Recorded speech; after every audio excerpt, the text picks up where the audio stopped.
Et bonjour, bonsoir, Salut. et re-bienvenue à ce quatrième chapitre des Mystères de Candlekeep, habituellement joué en live sur Table Azure, mais ce soir nous avons décidé de la prendre cool, de la prendre relax, c'est un peu plus intime. Euh, les joueurs ci-dessous, alors ceux qui sont habitués aux vidéos sur la chaîne remarqueront que trois d'entre eux, ce sont des visages plus ou moins connus. On va commencer par eux.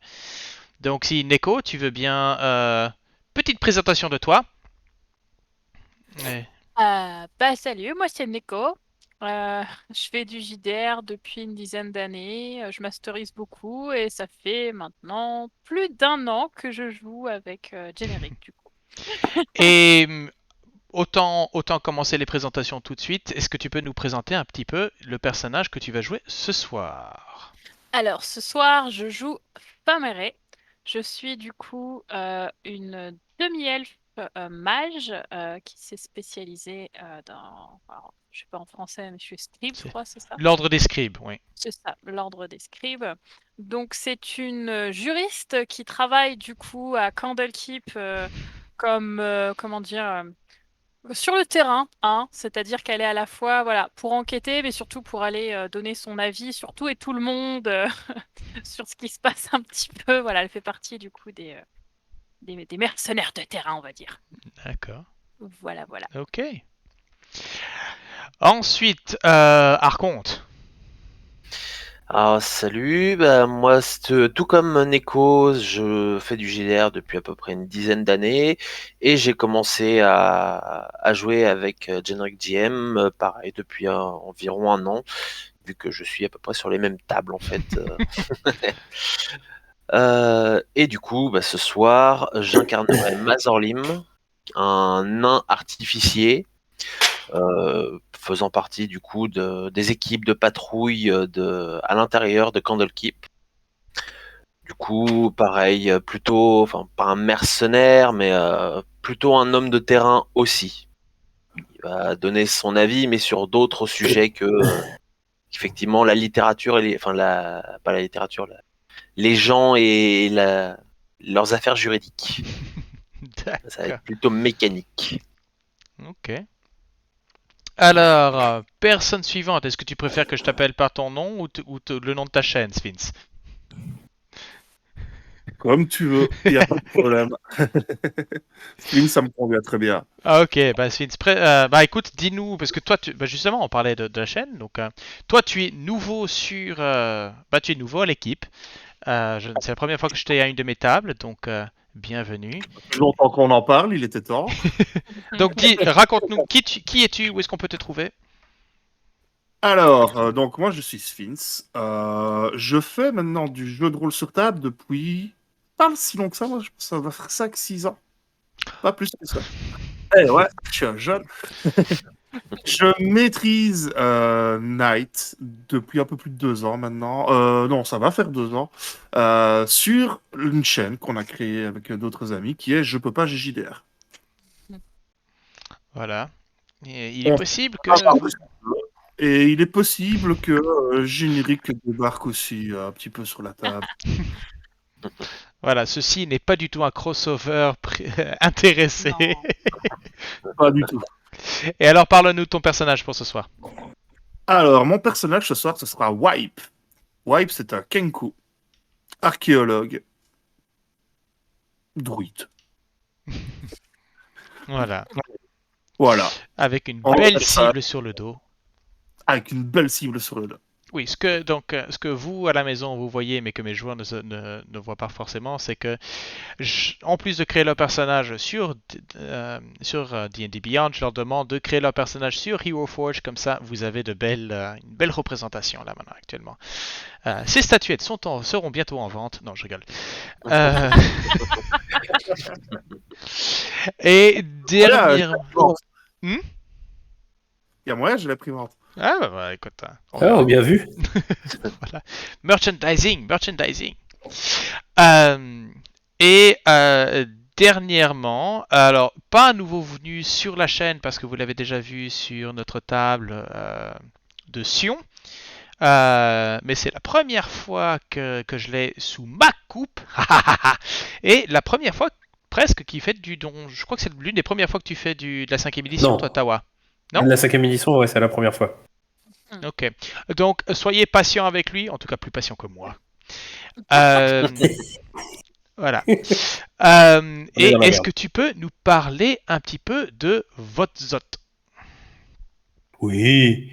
Alors, du coup, Votzot, ça va être un homme lézard duelliste, fighter, spécialisé dans les armes à une main. Donc ambidextre, en plus de ça, il va être surtout là pour apporter un appui, on va dire un support combattant, Mhm. qui a, de par sa grande connaissance du fait de son passé de gladiateur. Donc il connaît bien tout ce qui peut se rapporter à un combat. Il a beaucoup de... comment on dit? Merde, j'ai oublié le terme. Il va être basé beaucoup sur les acrobaties et les esquives. Voilà. Donc, Donc, ne faites pas. Donc, je suis un homme lézard, hein, je vais me faufiler entre les cibles et je vais taper comme je peux. donc, pour ceux qui regardent la figurine actuellement, tout ce que vous voyez, le plastron en métal, le truc, c'est du tissu. C'est du théâtre. sert à C'est rien. léger, c'est léger, ça ne sert à rien, c'est que de la déco. Voilà. Ok. C'est ça.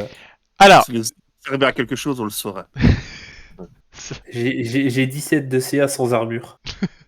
chut. Bah. Sinon, parlons de. Mais revenons un petit peu. Donc, maintenant qu'on a fait une petite présentation des personnages, on va faire une petite présentation de ce qui va venir.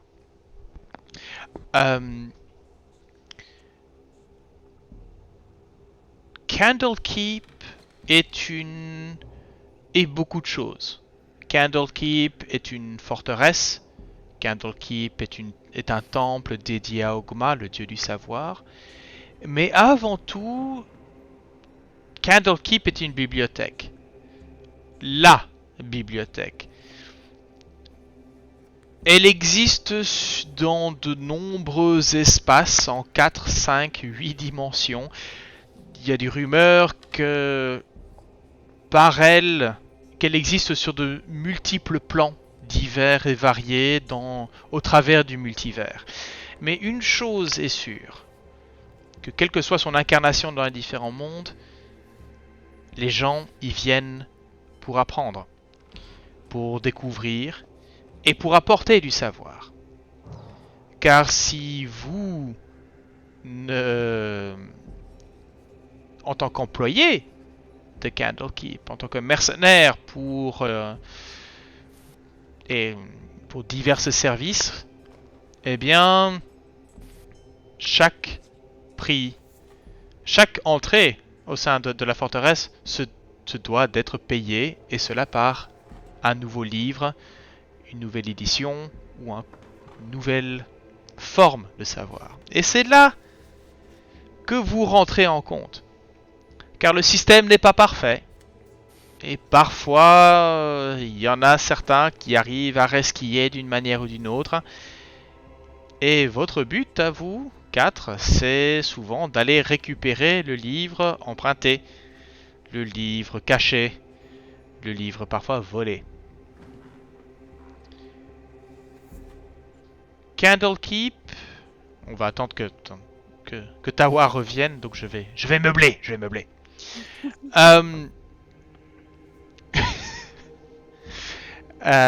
Forcément, c'est dans l'intro qui parle, lui, ça commence bien. Bon, alors, des avantages à tes 2 premiers jets de dés.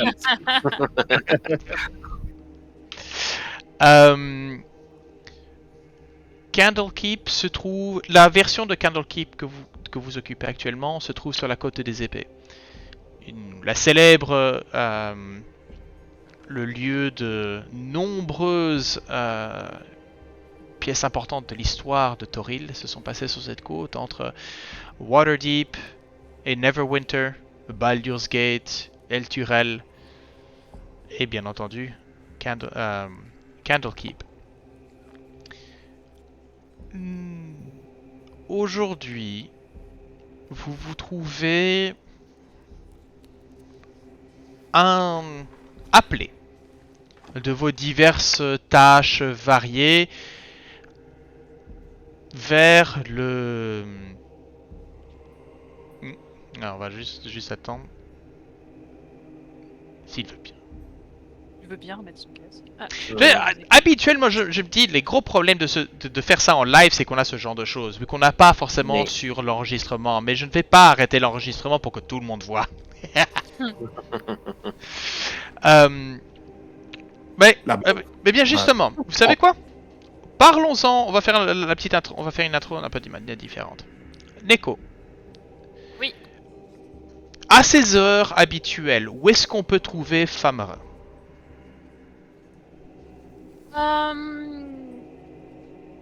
Je dirais dans la ville, à... Donc, enfin, dans... Enfin, donc, oui, dans la ville, non. dans la Candlekeep. Je vais vous mettre. Je sais pas pourquoi je me rappelais d'une bibliothèque dans un truc fortifié. Je sais Bah, pas bah oui, c'est tout à fait. Donc c'est fortifié. Donc, voilà, je peux vous mettre. Je vous mets la carte.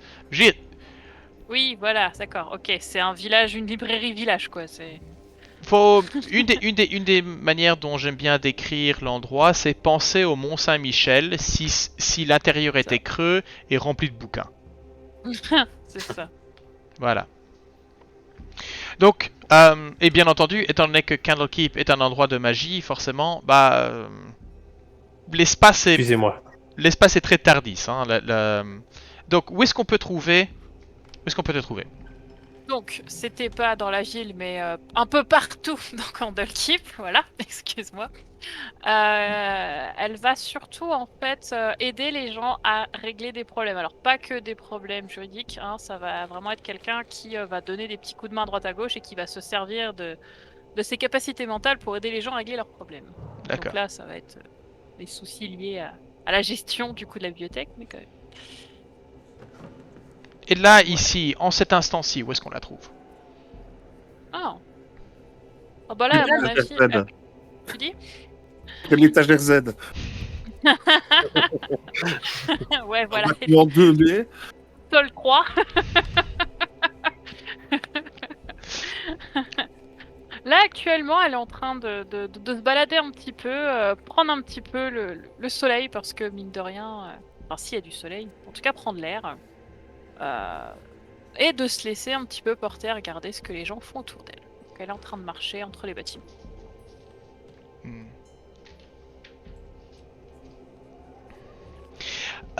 Tu entends venant du fond d'un couloir des pas de sandales de cuir qui courent qui est dans ta direction.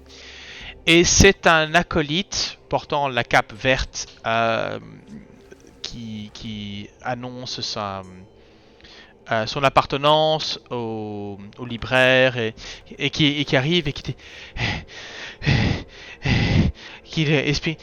penche un peu en avant, lève une main en ta direction en disant j'ai quelque chose à dire, mais essaie de reprendre son souffle. Et,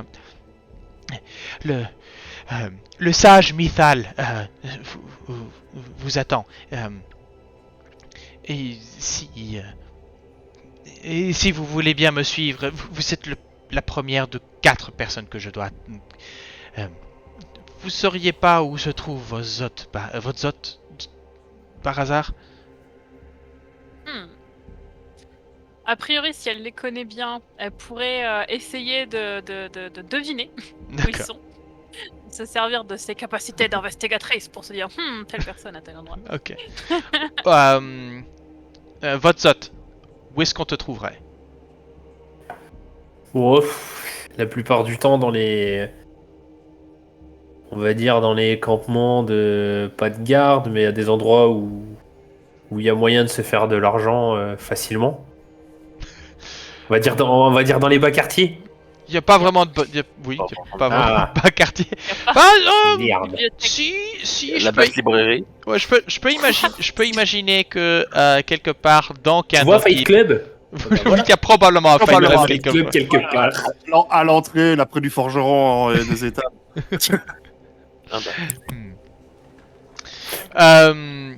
Et donc, en effet, c'est au milieu d'une... Et qu'est-ce que tu fais là actuellement? Est-ce que tu es en train de combattre ou est-ce que tu es en train de regarder un combat? Je suis en train de regarder. D'accord. Le, com- J'essaye de le combat, le combat, tu peux voir, se fait entre deux.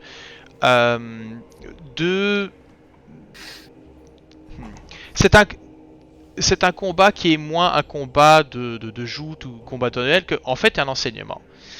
Et tu es en train d'assister à un expert en arts martiaux, un tabaxi, donc un homme chat, qui est en train essentiellement d'essayer d'essayer de payer son entrée dans Candlekeep en démontrant le fait que lui-même est une forme de savoir. Et il a devant lui un acolyte qui visiblement n'est pas à la hauteur. Et qui est surtout là pour servir de cible d'entraînement. Alors que deux autres sages sont en train d'essayer d'examiner et en train de prendre des notes. Visiblement, les négociations vont de bon train pour qu'ils puissent avoir accès à la porte d'émeraude. Derrière toi, Famer, tu fais ton apparition.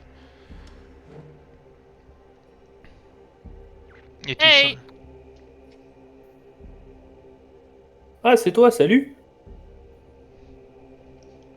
Visiblement, on nous attend. Tu viens? Ouais, vas-y, ça marche. Allez. Je te suis. Alors que vous vous glissez dans les pénombres vers le troisième du groupe. Voyons. Ma sœur Lim, où est-ce qu'il te trouve? Alors, c'est vrai qu'habituellement, on peut me trouver surtout à patrouiller au niveau des remparts ou faire les rondes de la ville. Mais bizarrement, là, je vais plutôt avoir des jours de repos. Et va plutôt être en train d'être au niveau de la forge à travailler sur mes équipements, dérouiller les armures, vraiment à entretenir du matériel. La commande actuelle sur laquelle tu travailles est une commande un peu plus fine, d'une certaine façon. Oui. Les armures sont déjà polies, les lances et les selles des griffons qui patrouillent les environs des murs, tout a été réglé. Mais par contre, on te fait savoir que il y a eu quelques troubles dans quelques-unes des bibliothèques enchaînées et que certains livres se sont échappés, qu'il va falloir probablement réparer et renforcer les chaînes qui les retiennent à leurs étagères. Parce que quand les livres commencent à bouger, c'est impossible de les retrouver.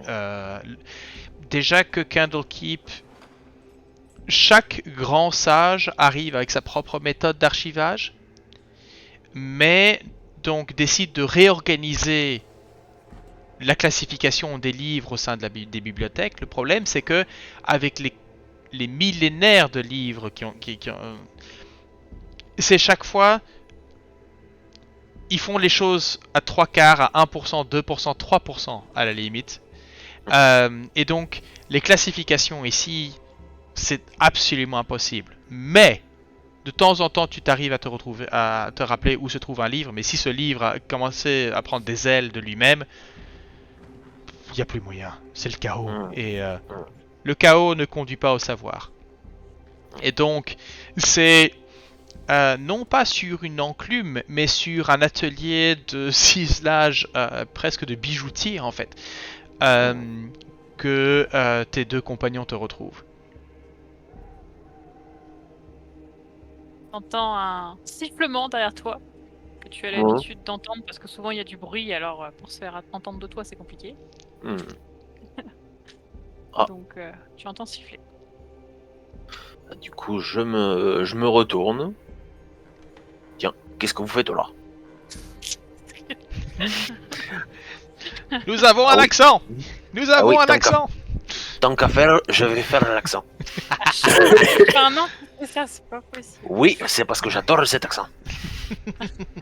Et comme ça, on repère le RP et le non-RP. C'est un agaçant en fait. Pardon. Aïe, aïe, aïe. C'est un nain gascon. Ça, je sais pas. C'est un agaçant, en fait. Ah, ça, par contre, on me le dit souvent. Ok, donc qu'est-ce que vous faites là? On est venu te chercher parce qu'on a attendu, visiblement. Et il faut encore qu'on passe récupérer le 4e. Faut qu'on se dépêche. Ah, bah d'accord. Je me disais aussi, c'est bizarre, j'ai pas de patrouille. L'acolyte, vous pouvez voir, dans sa main, il a ce qui pourrait s'entrer un globe à neige, mais au centre, il y a une aiguille qui semble pivoter et tourner pratiquement sur 360 degrés. Donc à la fois de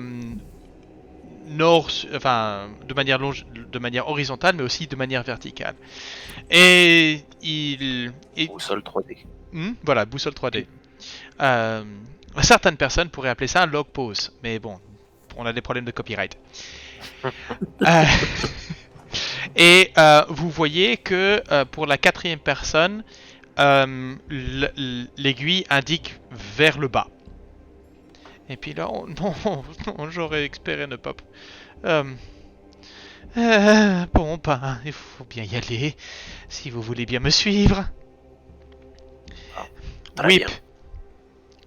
où est-ce qu'il te retrouve? Bah, là, pour une fois, ils n'auront pas à patauger. C'est-à-dire que je suis dans la bibliothèque, mais je suis vraiment dans les étages inférieurs.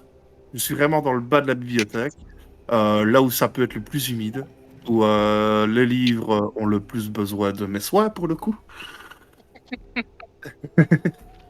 Alors, Et en fait, ils vont me retrouver en pleine lecture sur un bouquin d'histoire, mais qui date dont on ne sait pas trop quand, en fait.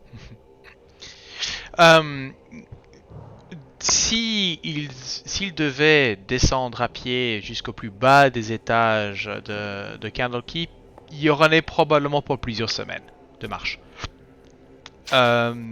Heureusement, certains sages ont pu négocier certains services des mages pour insérer des portails plus ou moins directs, mais vous prenez quand même 1 à 2 heures simplement pour trouver quel acheminement de portail. Ah non, c'est heureusement l'acolyte a la boussole.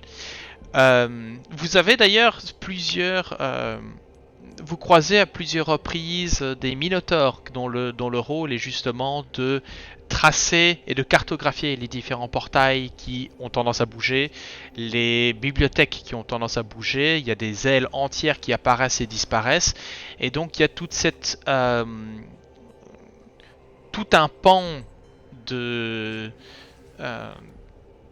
personnel dont la charge est de justement cartographier, ou essayer de cartographier en tout cas, les différents chemins. Heureusement, les minotaures ont cet avantage de ne jamais se perdre dans un labyrinthe, et donc servent assez facilement de guide. Puis moi, j'ai une bonne mémoire. Ouais, mais le problème c'est que la mémoire c'est bien pour les choses qui ne bougent pas. Bref.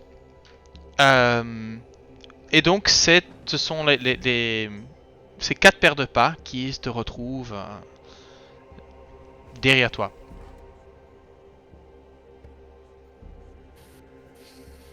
Eh ben,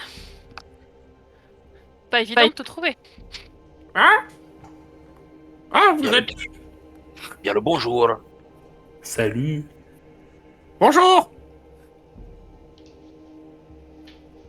Qu'est-ce qui se passe?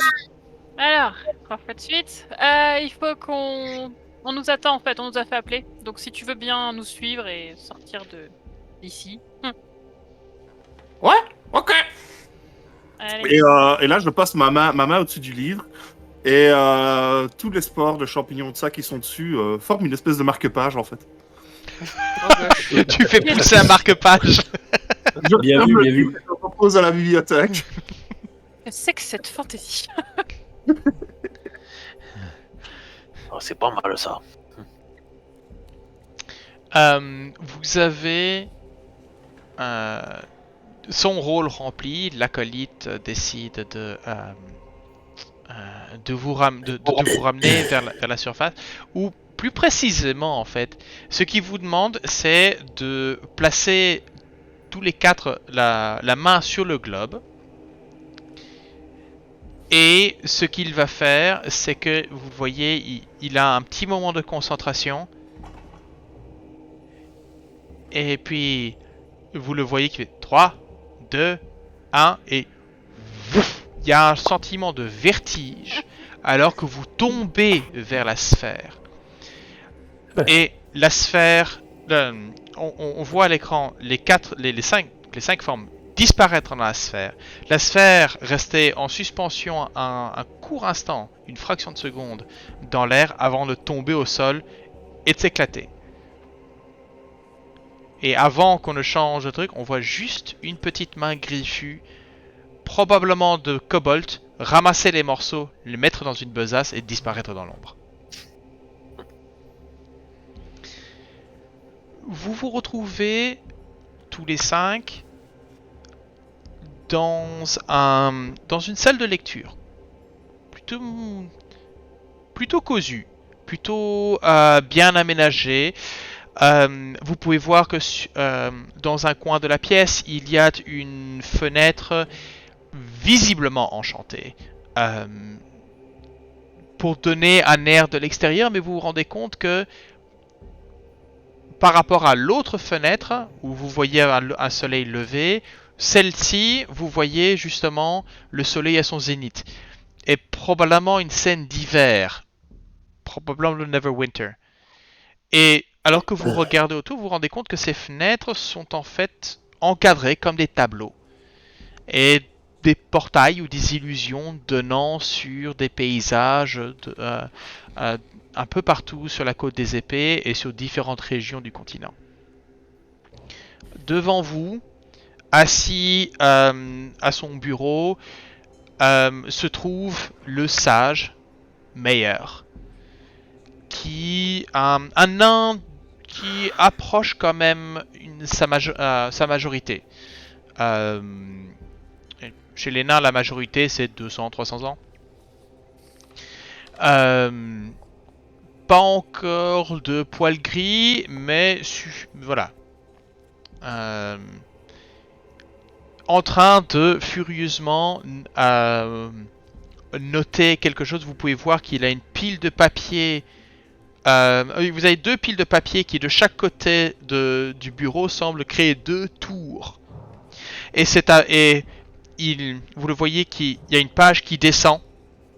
Il lit, il signe quelque chose, le jette, et puis vous voyez le papier remonter et se placer en sommet de la pile suivante. Et puis comme cela, dans un rythme régulier, il relève juste la tête pour dire Ah, Quill, prends ça et amène ça au suivant.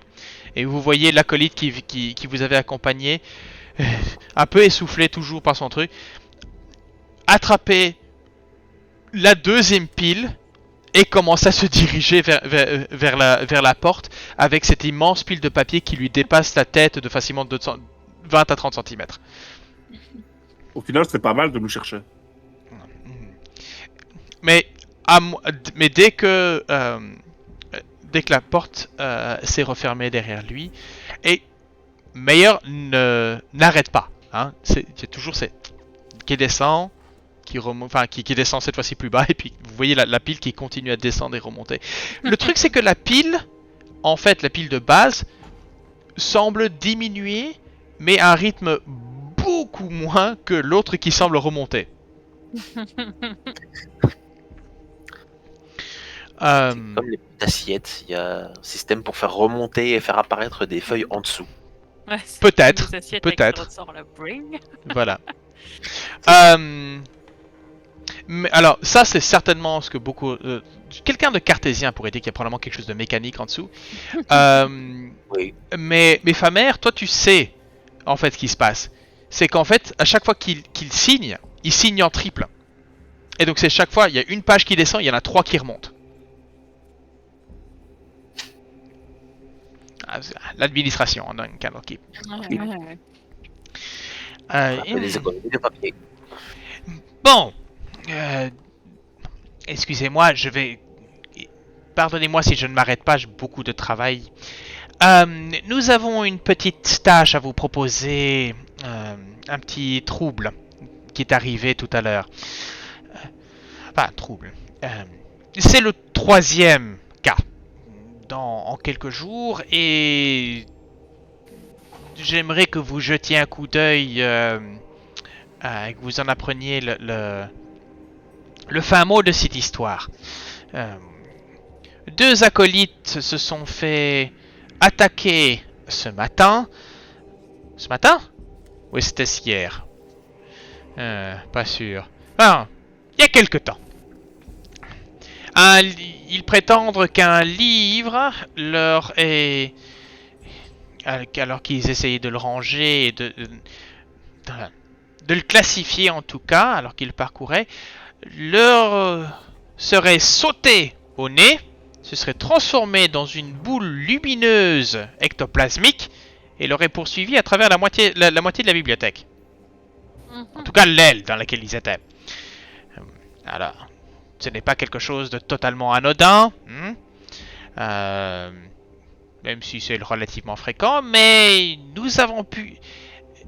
Lorsque nous avons... Intervention il y a eu, le livre n'a jamais été retrouvé. La sphère ectoplasmique, oui. Mais ce qui est inquiétant, c'est que c'est maintenant la 3e fois en 2 semaines que cela arrive.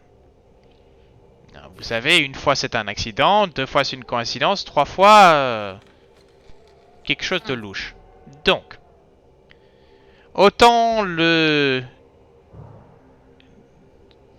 l'aspirant qui a apporté le premier livre a déjà pris la route, c'est introuvable. Il m'a été référé que ceux qui ont apporté les 2 derniers volumes, eux, par contre, sont encore tout à fait présents. Je veux que vous arriviez, vous allez les interroger, vous apprendre d'où viennent ces copies et que vous régliez ça. Il n'est pas question que des gens commencent à comprendre qu'on peut apporter des faux. Alors, les 2 livres se font appeler... et alors là, les digressions de Mazfroth. De quoi? Donc, Mazroth's Mighty Digressions. Et l'autre s'appelle, que je le trouve, The Dark Hunger. Il vous tend donc un bout de parchemin en fait, et vous avez, ça semble être une copie presque une copie de comptable en fait, comme si quelqu'un, et je vais vous mettre les titres dans le chat dans un instant. Vous apprenez que, voyons. Donc, Mazfroth, donc les digressions de Mazfroth, ont été, a été apportées, voyons, il y a 10 jours, par un certain Yalérion, qui a payé son passage à l'intérieur, donc à peu près il y a 10 jours.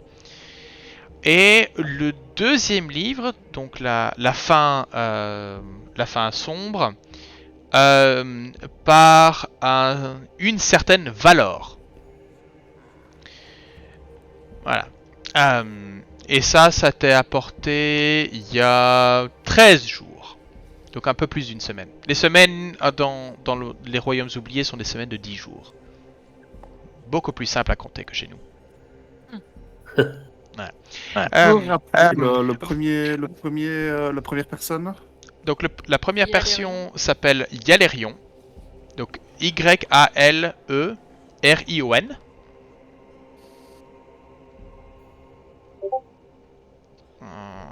Voilà. Merci Whip pour les notes. Je crois savoir.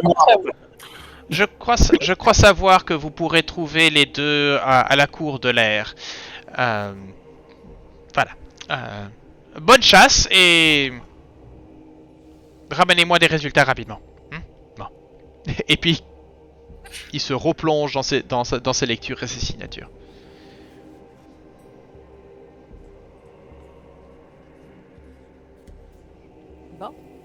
Bon, bah, il faut commencer par sortir d'ici.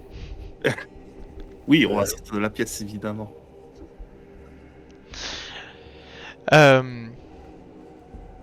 Alors que donc, vous vous dirigez vers la cour de l'air, je présume. Oui, Oui. ça paraît logique. Ok. On va changer de musique. Voilà. Vous faites votre chemin donc vous sortez de la grande librairie, direction la cour de l'air. La cour de l'air qui est une large cour située à l'entrée de Candlekeep, pas tout à fait dans Candlekeep, mais qui sert de zone d'accueil pour les visiteurs en fait. Je vais mettre ça plutôt. Voilà. Ici, Ici, vous trouverez tous ceux qui aspirent au savoir, sans faire partie des gens même de Candlekeep. Donc, et comme vous pouvez voir, juste au nord de la cour, vous avez les piliers de pédagogie qui sont les salles de lecture. Donc, il n'y a que les acolytes de Candlekeep qui ont le droit de passer la porte d'émeraude. Des gens dont la loyauté est sûre et certaine. Comme vous, par exemple. Vous avez cette chance-là. Par contre, tous cherchant de savoir font des demandes de savoir je voudrais voir tel livre, tel ouvrage ou tel sujet et doivent attendre qu'on aille chercher au sein de la bibliothèque les ouvrages et les sujets qu'ils cherchent. Donc, il faut les rendre confortables. Du fait que dans la cour, vous trouverez non seulement des commerçants, une auberge, des salles de lecture, un temple, et enfin tout ce qu'il faut pour faire attendre les gens, parfois des semaines, parfois des mois, parfois des années. Oh la vache. Donc, où est-ce que vous commencez votre recherche pour trouver ces deux personnes? Je pense qu'à la taverne, ce serait pas mal. Le tavernier va circuler beaucoup de gens. C'est pas une mauvaise idée. Mhm. Au sud de la cour, derrière la maison House of the Binder, donc la maison de... Comment est-ce qu'on pourrait appeler ça? La maison de la couverture. Enfin, il y a un mot pour ça, mais ça m'échappe. Se trouve la taverne The Hearth, ou l'âtre. C'est en effet en général le premier arrêt où les gens vont se placer, et c'est certainement l'endroit où... s'il y a un endroit qui voit passer absolument tous les visiteurs à Candlekeep, c'est bien là. C'est aussi Espérons l'endroit... qu'ils se souviennent des visages. Pardon. C'est aussi l'endroit où se trouve potentiellement, là où les acolytes vont prendre leur pause, discuter à l'abri de leurs maîtres et autres contre-maîtres à l'intérieur de la forteresse. Justement, c'est ce que j'avais demandé. Il est quelle heure, là, en fait? Tu sais quoi, lance-moi un D12. On va commencer immédiatement. Les hosties. Voilà. Un 5. Oui, 5 heures de l'après-midi. Oh, il va y avoir du monde. Ah oui, mais justement, c'est parfait. S'ils sont en pause, C'est vrai. Plus de chances de les trouver. Très bien. Eh bien, allons-y. Alors que vous rentrez dans l'âtre, vous vous rendez... La première chose... Enfin, ce n'est pas forcément... Vous connaissez l'endroit. Donc ce n'est pas une surprise. Mais pour les personnes qui vous suivent à l'intérieur pour la première fois, vous rentrez dans un espace qui est très réminiscent d'une taverne, si ce n'est que chaque pas que vous faites à l'intérieur, vous avez l'impression que, ou chaque porte par laquelle vous passez, vous avez l'impression que la pièce est plus grande que celle qui la contenait.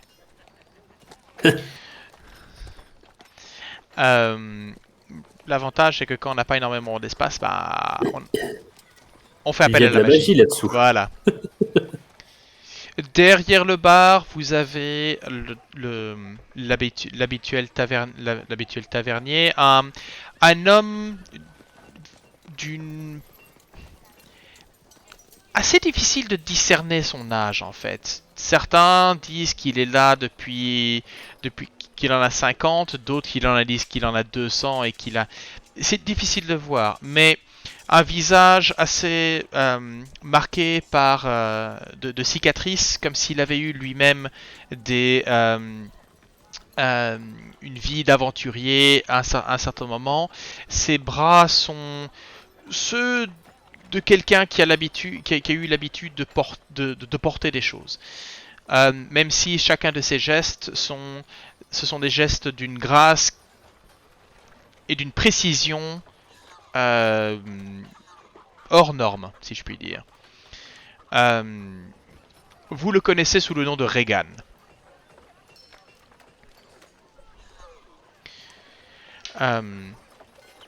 Et il est là. Il a toujours... Pour autant que vous sachiez, il a toujours été là. Personne ne se souvient de qui était avant lui. Mais... Alors qu'il vous voit arriver, il hoche la tête avec simplement un petit grognement d'acquiescement alors qu'il vous et de acknowledgement, de reconnaissance.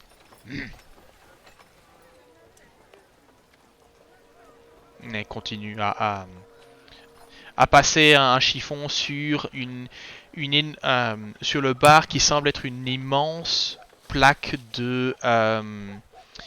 d'ébène noir, dans lequel vous pouvez voir de temps en temps, en simplement passant les doigts, vous pouvez juste sentir des traces de ce léger, cette légère électricité statique, se dire qu'il y a peut-être un enchantement dessus, ou un vieil enchantement, donc c'est pas sûr.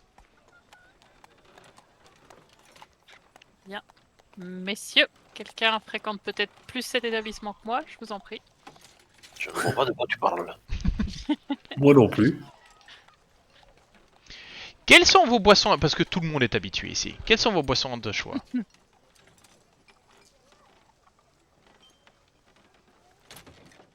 Oh. Grosse question. on va rester sur la bière, moi, le classique. Pareil, une bonne bière naine. Non, moi ce serait plutôt... Ça va être plutôt des liqueurs. Ok. Très vite, 4 verres ou chopes sont placés sur la table, de manière presque sans vraiment le demander. Vous avez à peine besoin de formuler votre question que le verre est posé. Le verre est posé. Et puis, alors qu'il se penche un peu en avant sur le truc, vous indique du nez le fond de la pièce. Vers derrière la pièce, vous avez une table à laquelle plusieurs acolytes, donc avec leurs robes vertes, mais en train d'essentiellement de suivre une conversation entre deux hommes. Enfin, l'un d'entre eux est un homme. L'autre prend une bonne partie de la table, si ce n'est que par sa présence. Sa tête manque de racler les poutres apparentes sous le plafond. Un visage large, déformé, presque trop gros. Si ce n'était que sa masse en lui-même prend les 2 tiers de la table. Un ogre. Un ogre portant des vêtements et des assez richement vêtus quand même, et marqué d'un cerclet d'or autour de sa tête. Vous le connaissez. C'est un habitué, une de ces personnes qui est devenue presque un des meubles finalement de l'âtre. Il se fait appeler Petit Être. Et c'est un ogre. Ah oui, c'est vrai. Je me disais, Logique. attends, il avait un nom marrant, lui. C'était quoi déjà? Ça lui va bien, ça lui va bien. Voilà. Si vous voulez Ah bah, en savoir plus sur la... saluer, du coup. Oui, Pareil. le chef des kobolds. Je vais aller le saluer, moi, du coup. Tu manques de te faire renverser par justement un kobold apportant sur un grand plateau qui a probablement à un certain moment été un bouclier à moitié rouillé et de votre vue au-dessus, vous pouvez voir essentiellement le kobold véritablement négocier alors que la pinte de bière qui fait... Enfin, je dis pinte, c'est un tonnelet avec une anse qui La était barrique. accrochée dessus. Vous pouvez la voir qui glisse et puis... Mais pas une goutte tombée. Pas une goutte.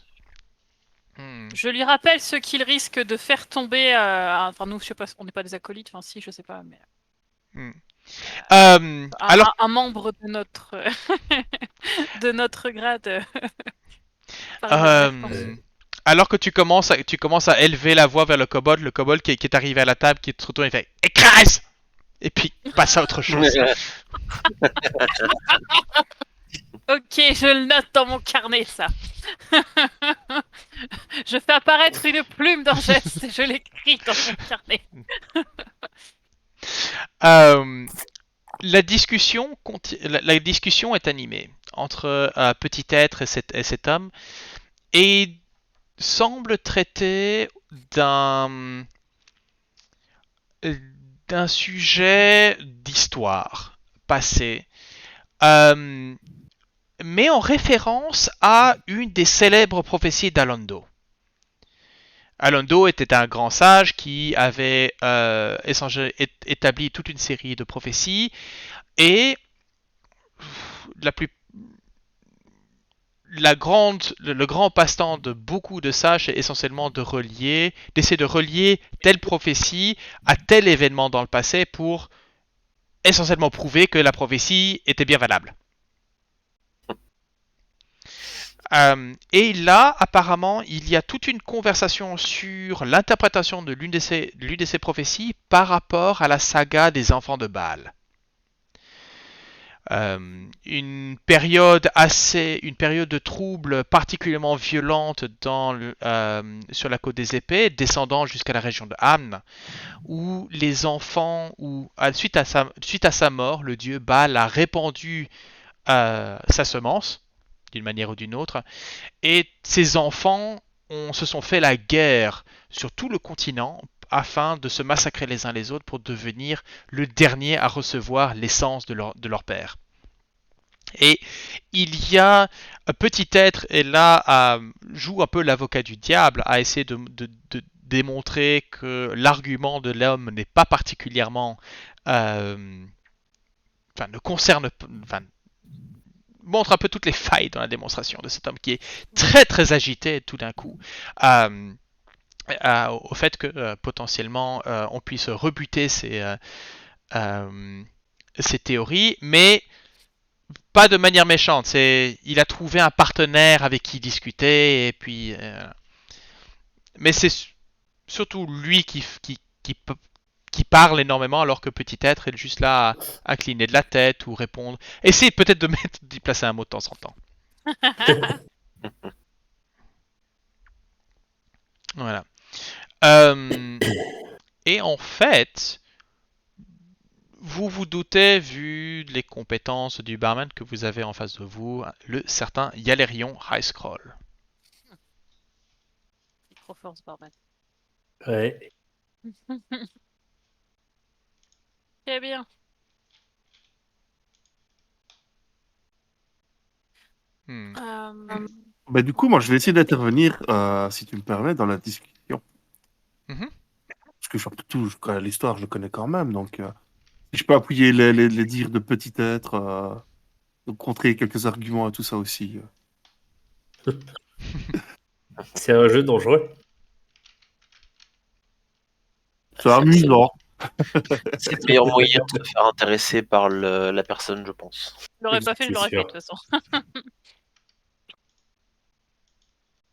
Je suppose que sur le coup, je vais devoir faire un petit jeu d'histoire. Fais-moi un Je jeu suis d'histoire. pas assez doué pour ça. Oups. Je m'attendais pas à celle-là, tiens. Bon, tant pis. On fera avec. Ouais, c'est de bonne musique de. J'ai tapé taverne dans le truc et puis c'est... Ça va bien. Je vous avais dit que j'étais pas forcément... J'ai pas eu le temps de préparer pour ce soir. Pas grave. Ok. Donc, fais-moi ton jet d'histoire. Il a fait. Ah, 14. Alors. C'est pas ma période préférée. Tu prends pas le 8. C'est pas ta... Non. La période dont il part est relativement connue.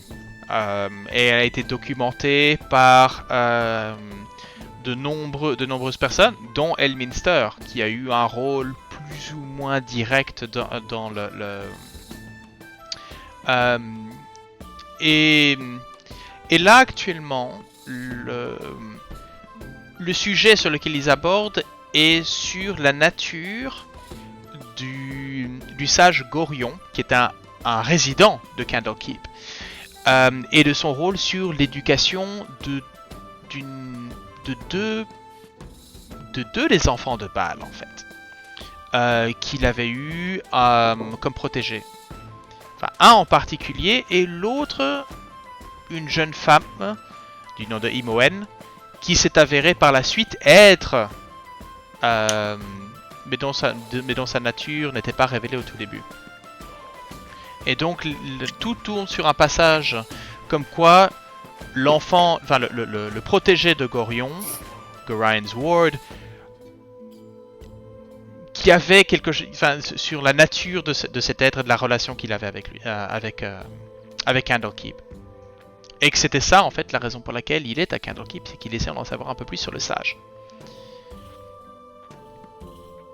Mais toi, ce que tu sais, c'est que Gorion n'était pas particulièrement quelqu'un de très très sage, c'était simplement quelqu'un qui avait reconnu, qui avait pris en...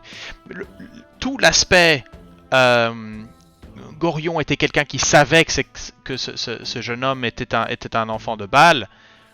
En fait, toi tu sais des journaux de Gorion lui-même que en fait c'était simplement un orphelin qu'il avait recueilli de manière paternelle. Il n'y avait rien derrière. Mais bon, les histoires sont celles qu'elles sont. Et du coup, je lui ai dit quel livre il devrait consulter. D'accord. Ok. Bah écoute, tu essentiellement derrière son épaule, ce jeune homme se retourne, voit un Keku lui expliquer qu'il faut qu'il rajoute à sa liste de lecture les journaux. Voilà, les journaux intimes de Gorion, le sage. Plus précisément, le troisième chapitre du 6e opus, 5e paragraphe, 3e alinéa. Et de demander la version corrigée et non la traduite qui avait été faite spécialement pour un duc de Cormyr. Parce que les deux diffèrent sur ce sujet. Les deux diffèrent, même si les couvertures de livres sont très similaires, donc il est facile de les... Et disons, il y en a un qui a été écrit 6 mois avant l'autre, quoi. Non, il faut voir la version annotée par le sage. Ouais. Plutôt que la version édulcorée pour les touristes. Jeune homme se tourne vers Wood. Eh bien, voilà, enfin une conversation intéressante. Pas que petit être, je comprends que mais il apporte quelque chose au débat, alors que le nôtre semblait tourner un peu en rond. Petit être, juste ferme les yeux, acquiesce un petit peu, attrape le tonnelet et le porte à sa bouche comme n'importe qui une pinte. Et une petite pinte à ça. Mais donc vous... je ne crois pas vous avoir déjà rencontré. Je suis Galerion, High Scroll. Sage en direction de Waterdeep et... visiblement, vous intéressez au même sujet que moi. Je m'intéresse à beaucoup de choses. Hmm. Y compris à vous. À moi. Et là, tu vois qu'il y a un peu un recul, surtout que là maintenant, il vient de remarquer les 3 autres acolytes, notamment l'homme serpent avec ses hachettes dans le dos. Disons que moi aussi, mon bout de bois n'est pas très avenant. Oui, c'est vrai en fait.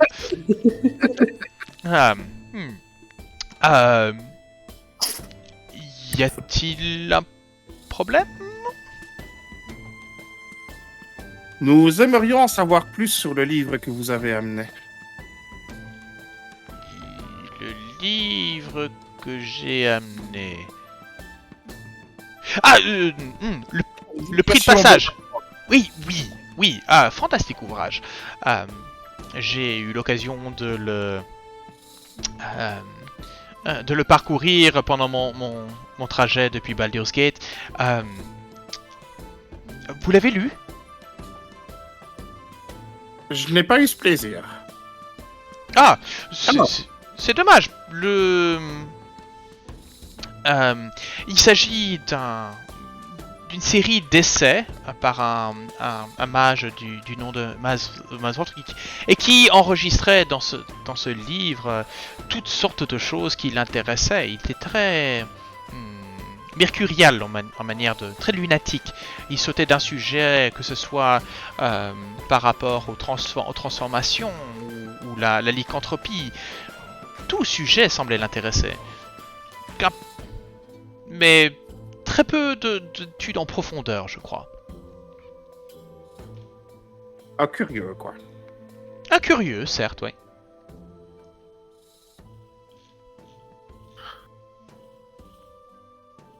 À votre connaissance, ce livre était-il magique? Non, pas à ma connaissance.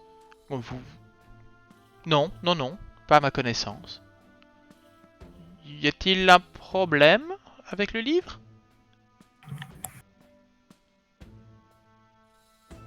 Il a causé quelques petits soucis, oui. Et là, il commence à devenir nerveux un petit peu. Il y a un petit regard vers petit être qui désormais se trouve derrière lui, qui lui toujours avec sa chope en main semble l'avoir simplement déposée et il a sa tête posée sur ses 2 mains. Vous voyez que il se réajuste un petit peu des problèmes. Oui, des problèmes.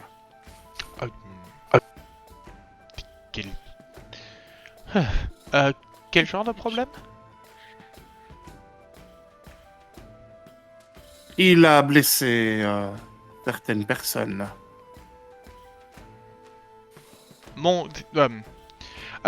Écoutez, celui... je ne vois pas comment. En fait, ce livre n'est clairement pas magique. qu'il n'est même pas forcément de très bonne facture. Je ne vois pas comment il pourrait blesser. Il n'était pas bien épais, il n'a pas pu tomber sur quelqu'un. Hein. C'est ce que nous essayons de comprendre. Écoutez, comment puis-je vous aider? Vous me trouverez forcément très amiable pour vous aider. Déjà, tant que vous collaborez, a priori, tout se passera bien pour vous. Je l'espère. Est-ce que vous pouvez nous dire où vous avez trouvé ce livre? Oui.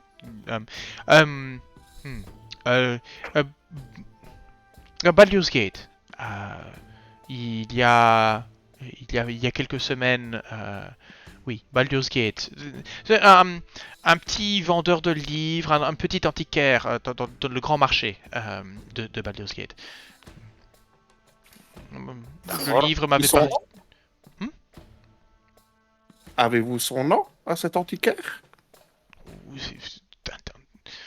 Antiquaire était un grand mot. Il s'agit d'un étalage, vous savez, au milieu de ce grand marché.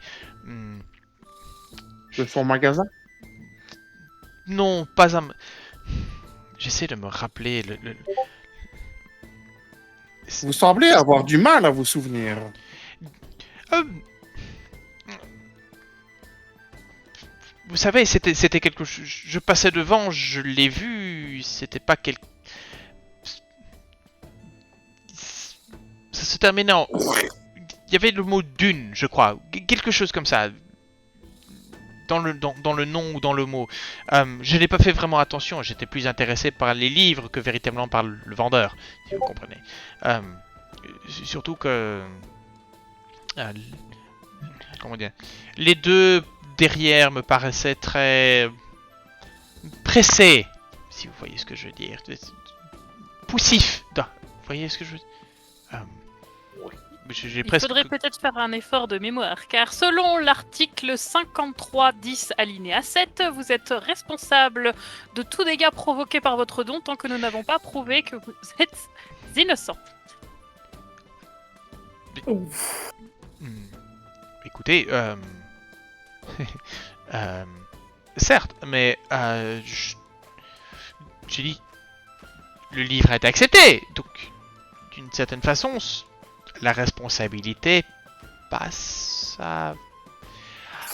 Ce ne va pas... Dites-moi vous ce qui semble vous... Vous J'aurais risquez quand même- d'avoir un livre. Ah. Oui.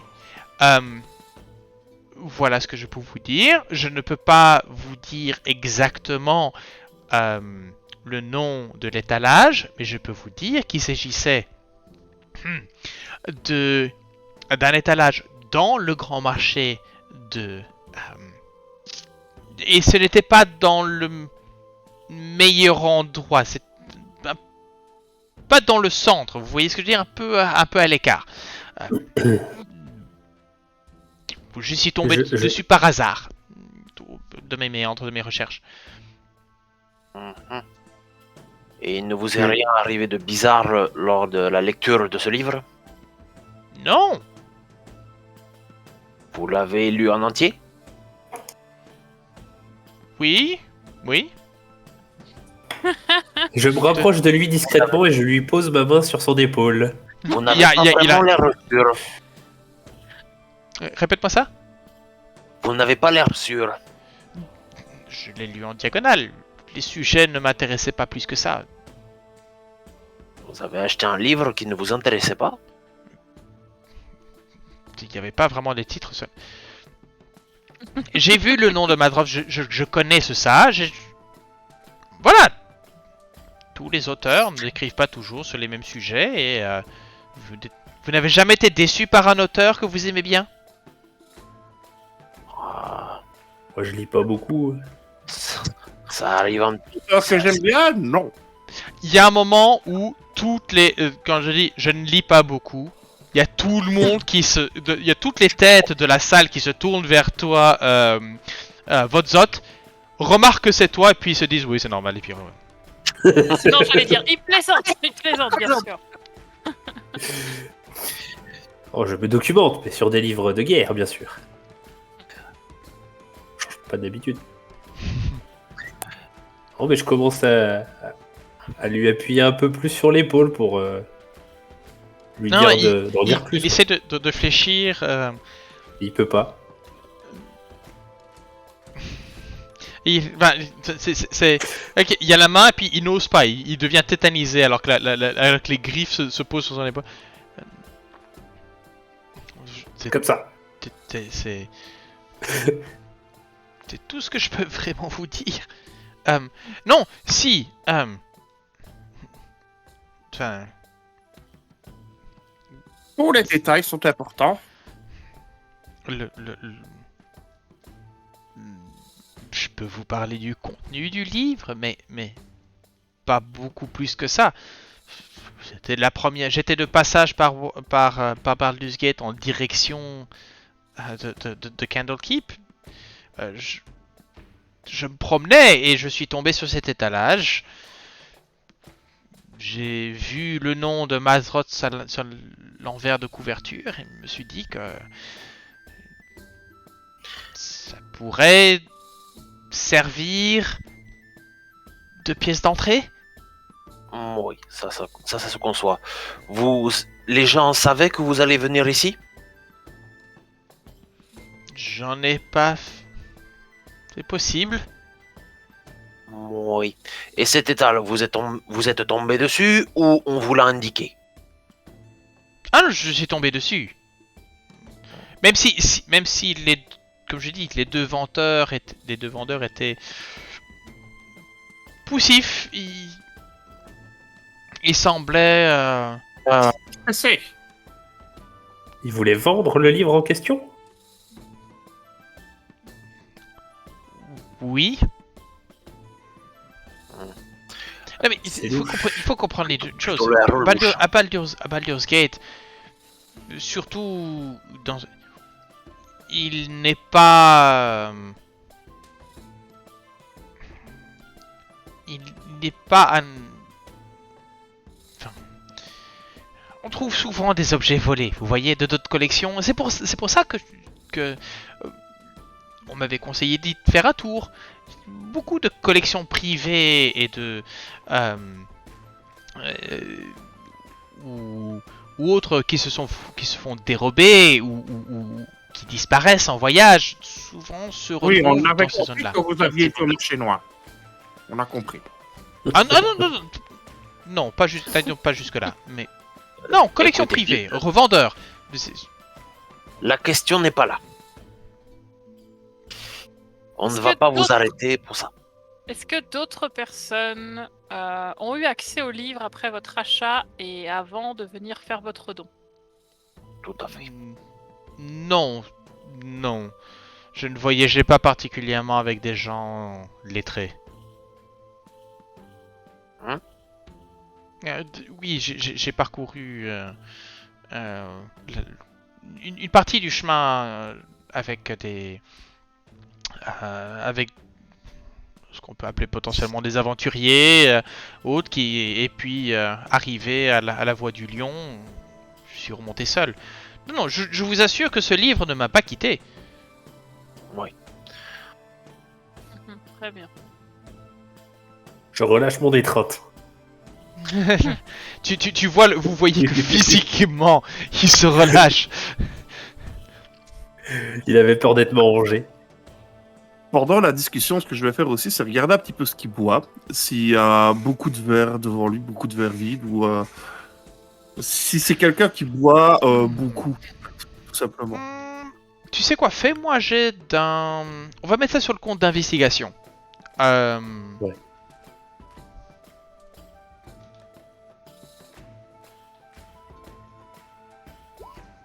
Haha, nice.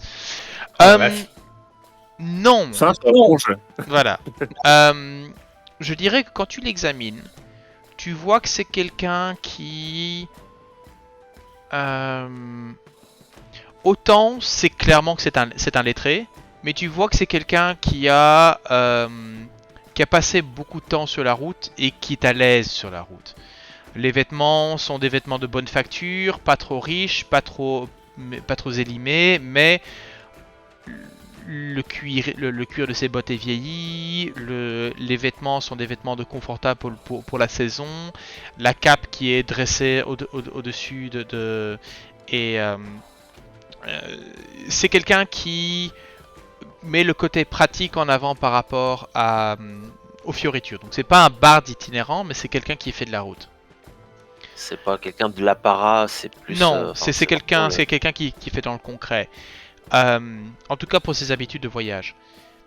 Par rapport au repas devant lui, difficile à dire. Enfin, j'allais dire difficile à dire, non, avec un 24. Tu vois qu'en fait, c'est. Dès qu'il a lâché son assiette, il y a probablement un kobold qui était là, la main, et qui l'a tiré, probablement pour vider la moitié du bol qui restait. Tu vois. Mais il ne semble pas être il ne semble pas s'il est troublé. Enfin voilà quoi. Dis, répète. Ça ne semble pas être un alcoolique et Non. ce genre de choses. Non, absolument pas. Absolument pas. Non. Par contre, ça a l'air d'être quelqu'un qui se la raconte beaucoup. C'est quelqu'un qui en sait beaucoup et qui aime étaler. Enfin, c'est quelqu'un qui est très à l'aise avec l'idée de discuter avec quelqu'un à son niveau. C'est probablement ça plutôt. Ouais. Ah, moi, le truc en fait qui m'interpelle là dans le truc, c'est vraiment que quelqu'un justement qui semble avoir une bonne connaissance et avoir une bonne mémoire justement sur ces sujets-là est vachement vague sur tout le reste. Parce que c'est ce qui l'intéresse. Ce qui me perturbe un peu. Ça, mémoire sélective peut-être. Moi, en tant que mage, Ouais, ça je me choque pense pas aussi, du tout. ouais. Moi, je vais Moi, te dire que les bouquins, justement, les bouquins, je pense qu'il devrait bien regarder tout l'étal et qu'il aurait plus de détails en fait.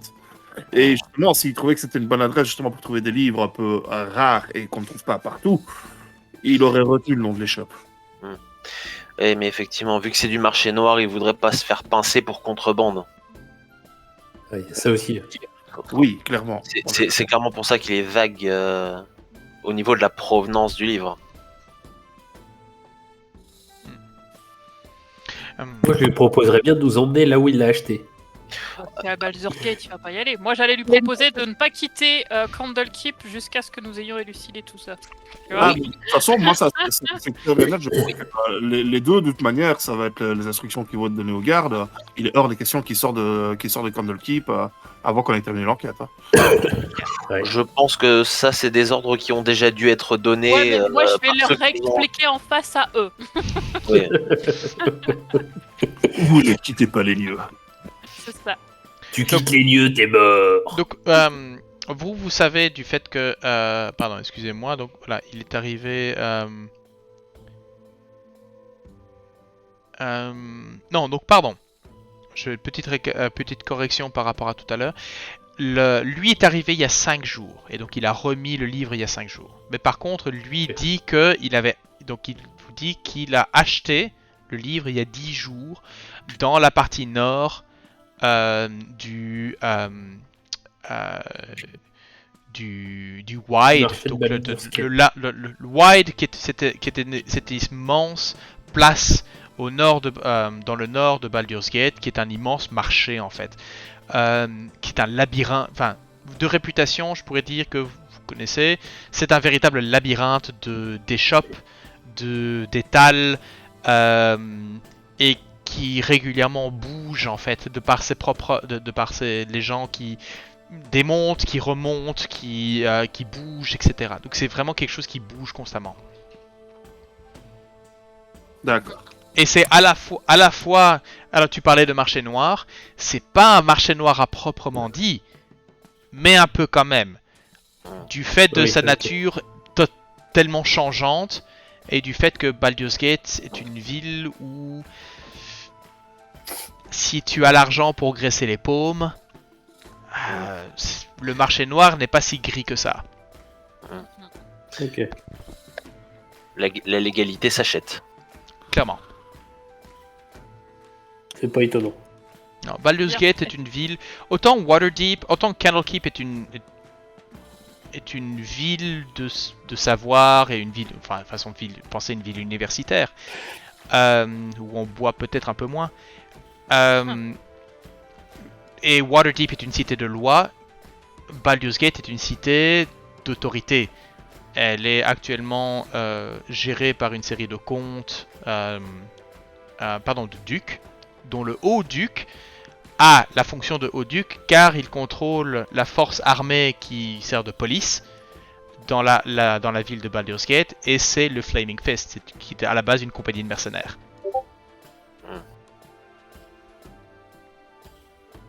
Donc, voilà. De toute façon, on est d'accord que là, le problème qu'il y a eu avec les livres, ça s'est passé dans les piliers de la pédagogie, du coup. Donc non, en fait, ça s'est passé au sein de la grande librairie. Plus précisément, en fait... Attends, je vais juste vérifier une chose.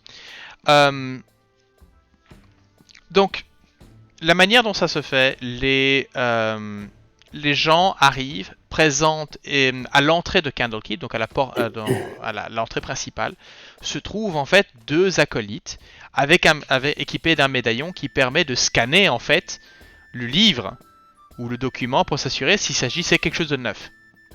Si c'est quelque chose de neuf, dans l'immense collection de Candlekeep, on laisse l'accès, on laisse entrer. En fonction de la valeur du livre et de la, enfin non, tout est. Ensuite, le livre est amené à l'intérieur, examiné, classifié, et puis il ira trouver sa place quelque part dans les archives. Là ici, ce qui s'est passé, c'est au moment de l'examination, le livre a fait.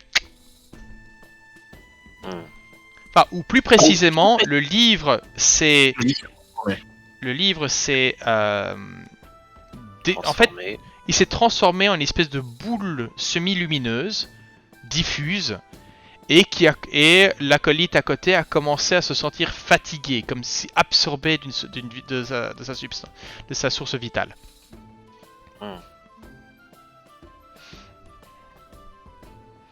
Et lorsque lorsque la garde s'en est occupée, cette sphère en fait disparu et n'a rien laissé comme trace. D'accord. Elle a juste laissé le livre, du coup. Non, le livre a disparu. Le livre a disparu avec. Le livre s'est transformé dans cette espèce de boule fantomatique, et puis une fois détruite, il n'en restait plus rien. Okay. Donc actuellement, sur les 3, parce que c'est arrivé 3 fois, il y a 3 livres qui manquent à Candlekeep. C'est ça qui est grave.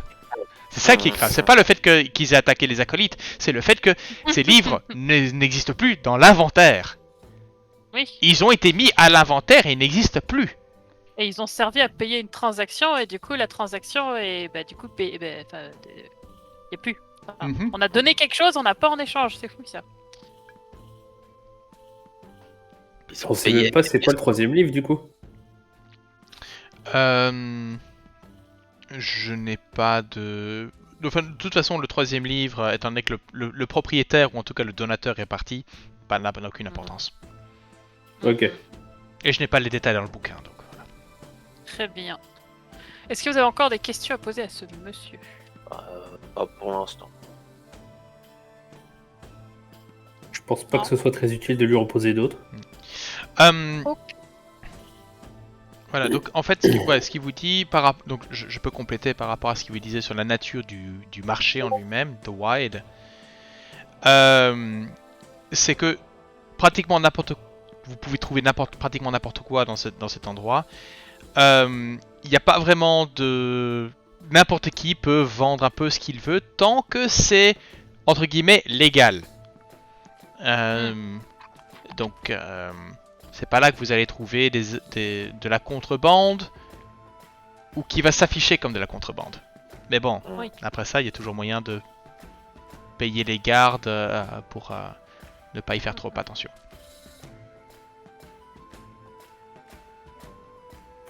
Ok.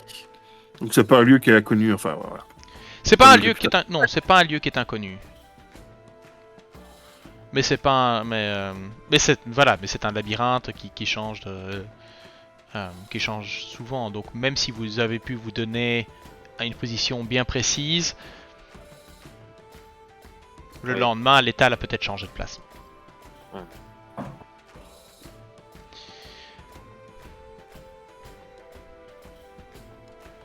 Pourriez-vous faire une description de ces deux hommes?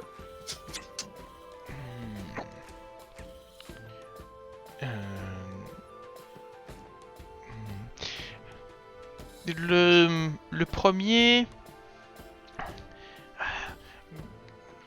il est de vêtements relativement colorés, visage toujours souriant. Le premier. Le deuxième à l'arrière semblait être plus taciturne, peut-être un peu s'intéressait plus à aux gens qui passaient que moi, le client. C'était... Attends, je vais essayer de voir si je peux pas te donner une description un peu plus ici. Déjà, c'était des hommes.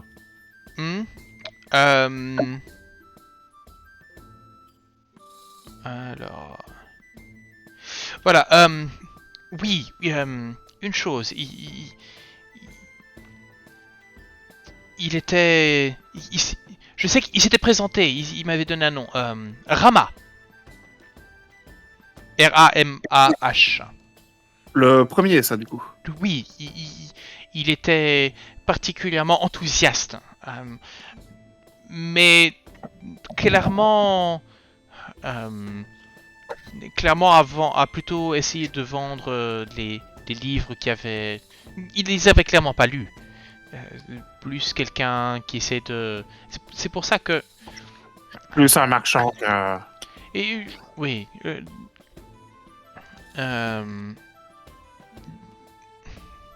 Je crois que... Je ne sais pas si c'était son frère qui était à l'arrière. Mais qui lui travaillait... Je me souviens qu'il travaillait à réparer, réparer une des couvertures. Mais ne disait pas grand-chose. Je n'ai pas eu son nom.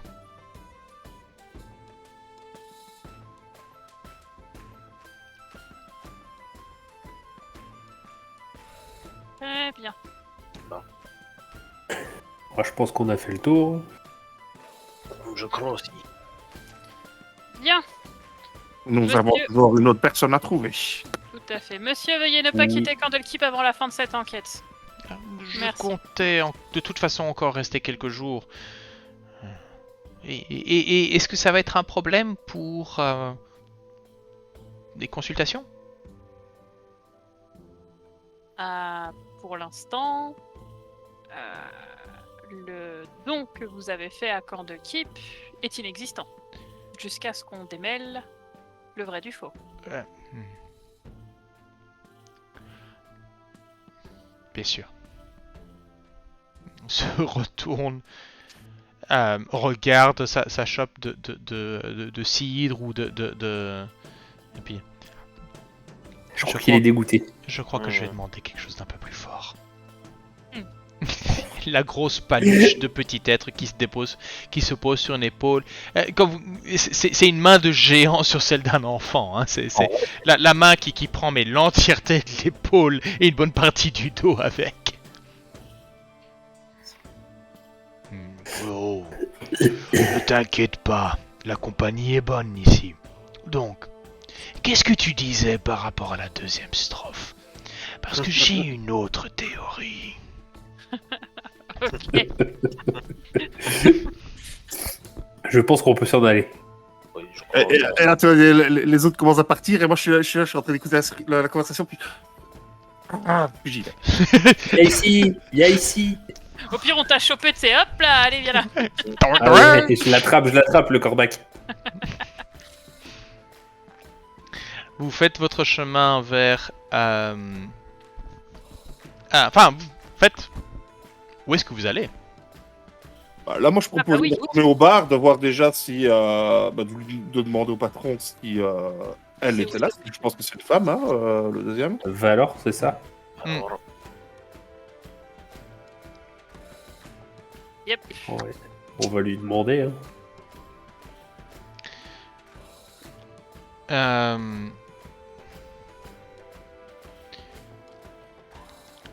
Au niveau de... Alors que vous arrivez vers le barman,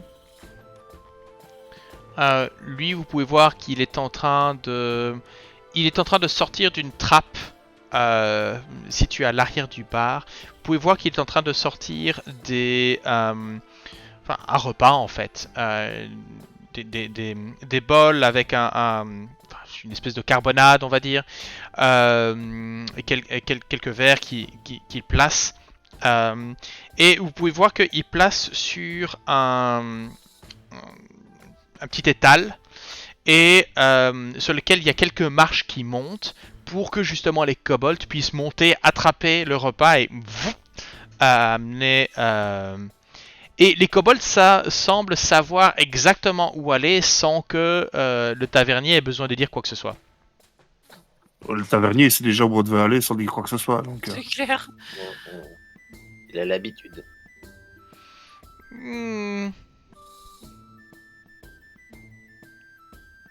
On va dire que vous le pensiez très fort.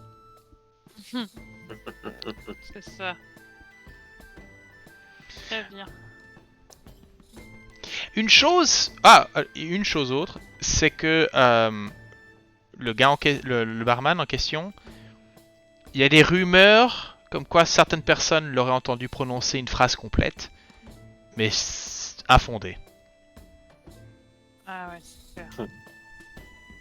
Ça va être génial de lui poser des questions à celui-là.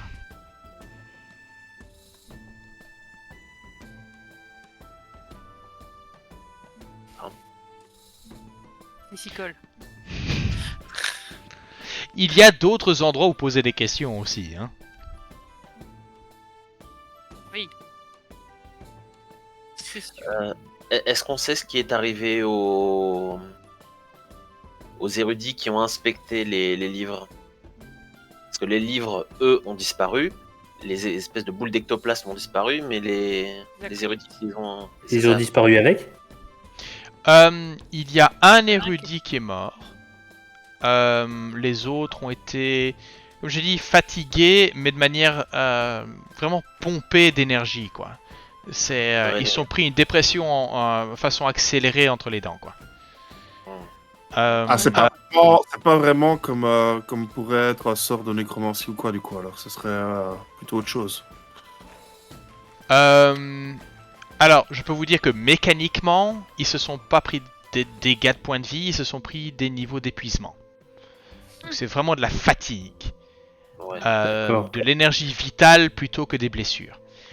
Ce qu'on vous a dit aussi, à un moment, en fait j'imagine que vous avez probablement, sur le moment, voilà, sur le papier il y avait peut-être des informations, où vous vous êtes renseigné un petit peu en rumeurs. Parce que je vous ai pas donné vraiment beaucoup de temps pour poser ce genre de questions. C'est